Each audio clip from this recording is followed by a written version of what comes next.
one of the great beauties of grad school is its flexibility. But at the same time, that flexibility is daunting, especially when you have a lot of us in a lot of jobs are very project oriented. So you have a week deadline to finish this project and hand in a deliverable. You have something that demands you do this within a certain time frame. But by and large, a large part of grad school, it's a great 4-year project with very few deadlines and deliverables in between those 4 years.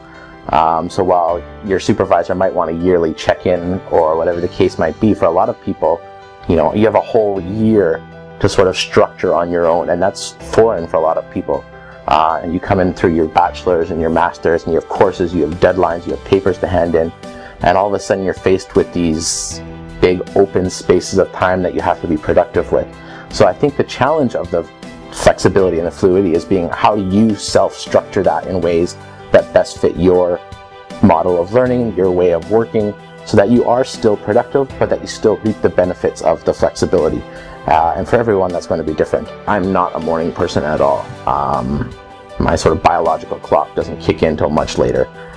So part of being that sort of flexibility was realizing that, that's okay. That's sort of the beauty of the flexibility of grad school.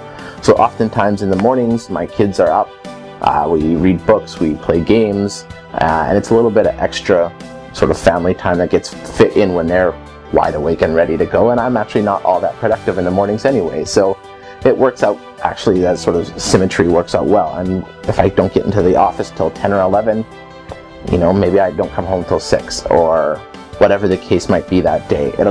It's working with that sort of flexibility and utilizing it as best as possible.